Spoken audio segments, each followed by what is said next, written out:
I now give the floor to the representative of the Syrian Arab Republic. شكرا سيد الرئيس. Thank you, Mr. President. I would like to begin by a brief remark before I read my statement. We have noted that the briefers in today's meeting who are asked to provide an assessment of what's going on in Aleppo, these are briefing from London, Geneva, and Amman. And there isn't a single representative that is actually briefing from Syria, which was very successful during the last session, as a representative of WHO, Ms. Hoff, did actually brief from a premises in Damascus. She provided very valuable information, if you recall. Hence, this is a very serious instance of overlooking something important, as there is an exclusion of those who are actually UN staff working from Damascus. It is quite peculiar, actually. It reminds us of another peculiar instance. 3 member states of this council worked on a humanitarian draft resolution without coordination with our delegation, the delegation of the Syrian Arab Republic. As if in this hall we are recounting the surrealistic scene in the novel 1984. This is a novel by George Orwell that you all know of. Mr. President, once again, the representatives and paymasters of Al-Nusra Front and affiliated terrorist groups convene an emergency meeting of the Security Council as they rush to rescue those terrorists and provide them with moral and political support. Against the backdrop of the victories by the Syrian Arab Army and its allies as we counter terrorism in Syria, the moderate terrorism and the genetically modified terrorism. Before I delve into the details of my statement, I would like to reaffirm to the representatives of Abu Muhammad al-Julani, who is a half-sibling of Abu Bakr al-Baghdadi, the head of ISIL. I would like to reaffirm to them that their continued exploitation of Syrian blood and the suffering of the Syrian people through portraying what's happening in Syria as merely a humanitarian crisis would not deter us, the government of the Republic of the Syrian Republic, from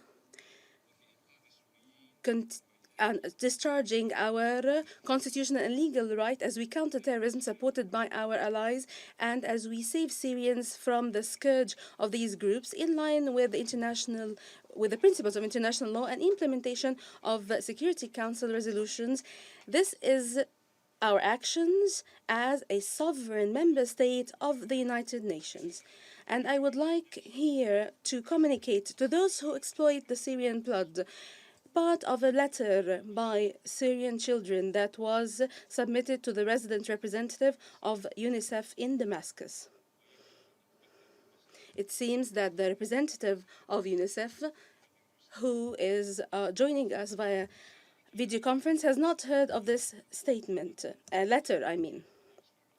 It is a letter that protests against the terrorist attacks that target schools in Aleppo. And I quote, "We want to go to our schools without fear of car bombs. We want to play without being shelled and bombarded.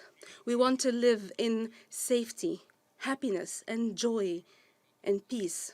The blood of our friends, the martyr friends, will not be spilled in vain. This noble blood will soon usher in a dawn of victory against obscurist and terrorist forces. End of quote. This is a letter by the children of Aleppo to UNICEF. And I would like to communicate this to the representative of UNICEF since he is with us here today. Mr. President, the representatives of Al-Nusra Front inside the council and outside the council would not hear the voices of these children. They will not know of the testimonies and stories, horrific testimonies and stories of tens of thousands of Syrians that were saved by the Syrian army and its allies in Aleppo recently, and how they were saved from the terrorist gangs of Al-Nusra Front for 4 years. They have suffered so much. They were sold humanitarian assistance and bread at prices that they cannot afford. They also suffered from the enslavement of women, recruitment of children. All these people were used as human shields. These are realities, real stories reported in the media 24/7 and has nothing to do with the 1001 nights that is narrated by some in this council. By the way, I would like to tell my colleague, the representative of the United States of America, that ISIL and Al-Nusra Front and all these terrorists that enslave women have made a list, a price list for women as they are sold as slaves in this slavery market by age. The prices are determined by age. It seems that the price bracket that applies to some of the colleagues, female colleagues here, would make them sell for only $40. This is the value of women when they are enslaved. It's only $40. $40, ladies and gentlemen. The liberation of more than 80,000 inhabitants in Aleppo, including tens of thousands of children, was never part of the plans of the Ministries of Foreign Affairs in France, the US, or Britain. They claimed for years that they do defend those civilians. The call by the governments of these states to impose sanctions on Russia and Syria after we liberated our Syrian civilians and our people proves that these Syrians are exploited by the sponsors of terrorism to protect the terrorists and to exercise cheap political blackmail. Today, tens of civilians that tried to move from eastern Aleppo to western Aleppo. So they tried to escape the areas of the terrorists to the areas under the protection of the Syrian army. They were killed by the terrorists, the moderate or the genetically modified, supported by Britain, France, and the United States.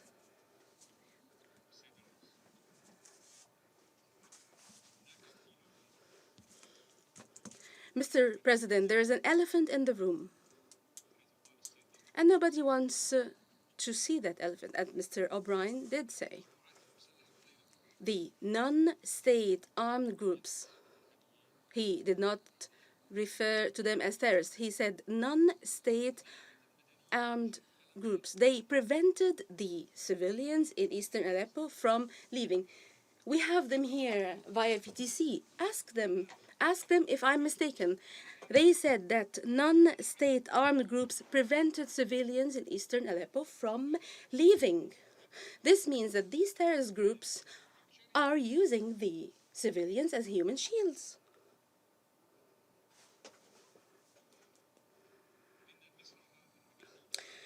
The farce staged by some inside this council today through misleading statements that are in line with the positions of their governments that exercise blackmail and negative practices. It will not block the sunshine. And the fact that our people in Aleppo have regained hope in life after having been liberated by the Syrian army and its allies. They have been provided with means of decent living, shelter, food, and medicine. Now they enjoy stability and safety after suffering of more than 4 years.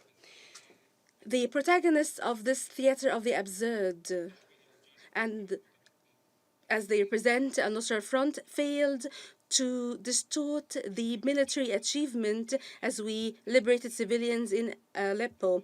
It also failed to distort the humanitarian and relief performance by the Syrian government and its allies, as we have provided assistance to those civilians after we liberated them from the claws of terrorism. I would like to point that the government of Syria did request the office of the resident representative of the UN in Damascus, and Mr. de Mistura and Mr. Bryan are aware of this. We have actually requested from the office of the resident representative of the UN to contribute to the relief work by the Syrian government to alleviate the suffering of tens of thousands of Syrians in Aleppo, and that the resident representative would use the stocks of UN warehouses in Aleppo and any other assistance that would fulfill and meet the needs of basic needs of our citizens.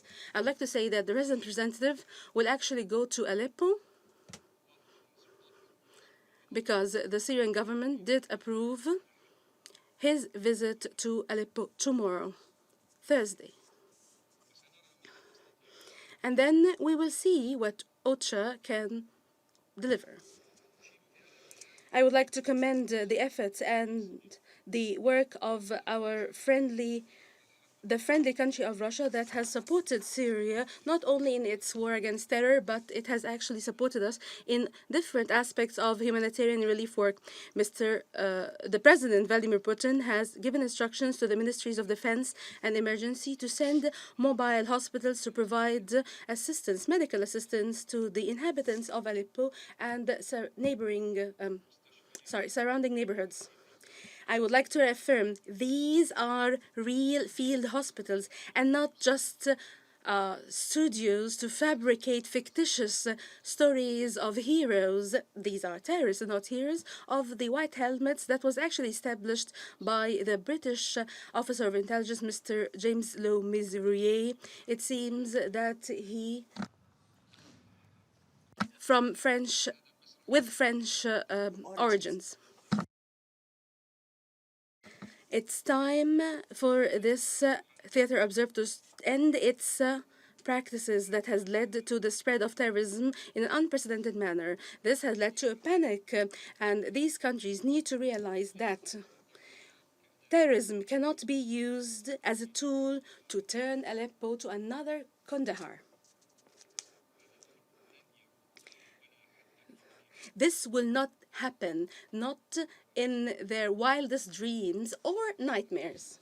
Mr. President, it is unfortunate that this light-headed political practice is not just limited to the governments of member states of the United Nations. It actually includes senior secretariat officials that have described the fate and plight of tens of thousands of civilians saved by the Syrian army and its allies from the claws of terrorism. They described it as an unknown and unsafe fate, as if they provide support to the terrorism. They send them a message saying, continue with your terrorism and we will continue to provide you cover or whitewash for your work and what you perpetrate as we work in the Security Council. It's very clear that the Security Council has shirked its responsibility to fight terrorism and maintain international peace and security, and has turned it into a theater for political tension and blackmail. These countries have actually obstructed the designation of terrorist organizations, and as you know, the United States, France, and the United Kingdom refused to designate Jaish Muhammad and Ahrar al-Sham terrorist organizations, and they refused to put them on the lists of the sanctions committees. They have also shirked their responsibility in implementation of relevant Security Council resolutions, particularly 2253. They look the other way when other countries support these terrorist groups, as they provide unlimited media and financial support to the terrorists. And this is in addition to takfiri fatwas and Wahhabi jihad, in addition to logistical support and opening the border to the FTFs and weapons. This is provided by the regime of Al Saud. They are the godfathers of world terrorism, and the regime of Erdogan that supports the Muslim Brotherhood, and they still are under the illusion that they are the sultans of these times, like in the past, in addition to the regime of Al Thani in Qatar that supports Al Nusra Front, and they are actually their main sponsor. Their Minister of Foreign Affairs said 2 days ago, as they made a statement to Reuters, that their sheikhdom will continue to provide support and arms to the terrorists in Syria, even if the incoming U.S. administration end this support. It seems like we are moving backwards in history, and actually this makes us go to the regime of the Hasabullah the 14th, and you have a prize if you know who is Hasabullah the 14th. Mr. President, this role of sabotage, this is in line also with the sabotage role of Israel as it provides support to the terrorist organizations in the area of operation. And I would like to refer to the Israeli aggression last night. This has not been referred to by any of the briefers today. It is an Israeli aggression late last night on Asabura in the western rural Damascus, as Israeli warplanes fired 2 missiles from the Lebanese airspace. It is an aggression that is simply a desperate attempt by the Israeli occupation entity to raise the morale of the terrorist organizations that are unraveling after their losses in many areas, in particular in the west of the rural areas of Damascus. In conclusion, Mr. President, I would like to call again upon the faint-hearted in this council that still sympathize with the moderate terrorists. I call upon them to take back this barbaric garbage of theirs, as they have exported it to us for the past 5 years, and they should care for them through the self-governing areas, establishing these self-governing areas in their own cities, in Europe, in America. Take them, if you want them. Al Nusra Front, take them, take their members, give them entry visas, permits of residence, give them the self-governing areas in your countries and in your cities. My government is still committed to its policy that balances the priority of fighting terrorism as the main threat to security and stability in the different parts of Syria, on the one hand, and on the other hand, achieving a political, Syrian-led, inter-Syrian dialogue solution without any intervention from foreign powers and without preconditions. Hence, the Syrian government is still waiting for an invitation to Mr. de Mistura to resume the Syrian dialogue that he stopped in May 2016. I thank you, Mr. President.